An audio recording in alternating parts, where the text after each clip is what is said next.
Hello viewers, আসসালামু আলাইকুম। Happy family কিচেনে সবাইকে স্বাগতম। চলে আসলাম নতুন আরেকটা রেসিপি নিয়ে।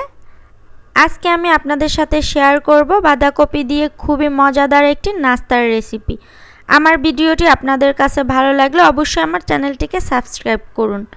আমার চ্যানেলটিকে সাবস্ক্রাইব করে পাশে থাকা বেল বাটনটি বাজিয়ে দিন, তাহলে প্রত্যেকটা ভিডিওর নোটিফিকেশন চলে যাবে আপনাদের কাছে। চলুন আর কথা না বাড়িয়ে চলে যাচ্ছি মূল রেসিপিতে। এখানে আমি বাঁধাকপিগুলো খুব ভালোভাবে কুচি করে নিয়েছি। আপনাদের বোঝার সুবিধার্থে আমি একটু দেখিয়ে দিচ্ছি। এখানে একটা বড় ছিদ্র এবং একটা ছোট ছিদ্র আছে। আমি এই বড় ছিদ্রটা দিয়ে বাঁধাকপিটা কুচি করে নিয়েছি এভাবে করে।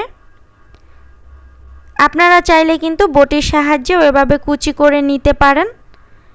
সবগুলো বাঁধাকপি আমি এভাবে করে কুচি করে নিয়েছি। এখন এখানে যে পানি আছে সেটা আমি এভাবে করে পানিটা ঝরিয়ে নিচ্ছি, যাতে কোনো পানি অবশিষ্ট না থাকে। এবং আমি কিন্তু বাঁধাকপি কুচি করার আগে ধুয়ে নিয়েছিলাম। এভাবে আমি সব পানি ঝরিয়ে নিয়েছি। আপনারা কিন্তু খেয়াল রাখবেন যাতে কোনো পানি অবশিষ্ট না থাকে।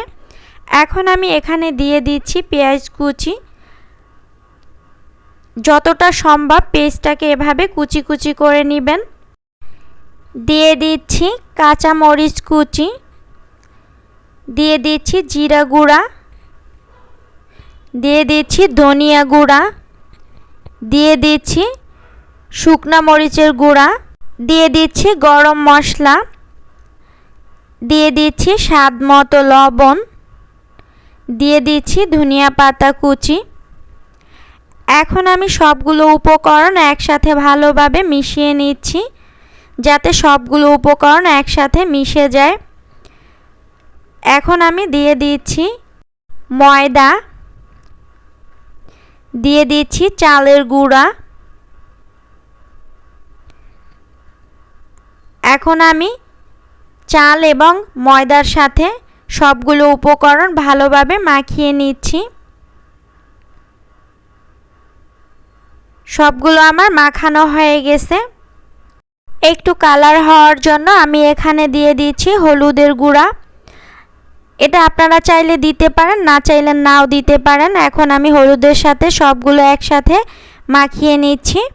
মাখানো হয়ে গেছে। এখন আমি কাবাবের মতো শেপ দিয়ে সবগুলো আমি নাস্তা ভেজে নিব। এভাবে করে গোল করে বানিয়ে নিচ্ছি। এখানে আমি তেল দিয়ে ফ্রাই প্যান চুলায় বসিয়ে দিয়েছি। একটু গরম হওয়ার পর একে একে নাস্তাগুলো আমি এখানে দিয়ে দিচ্ছি। নাস্তাগুলো আমার দেওয়া হয়ে গেছে। এখন আমি একটা কাঁটা চামচের সাহায্যে উল্টে পাল্টে নিচ্ছি। নাস্তাগুলো কিন্তু আমার পারফেক্টভাবে ভাজা হয়ে গেছে।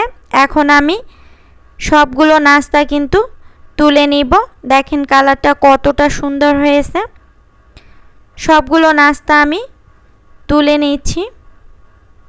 আপনারা চাইলে কিন্তু আরেকটু গাঢ় করেও ভেজে নিতে পারেন। একে একে সবগুলো নাস্তা আমি সেম প্রসেসে ভেজে নিয়েছি।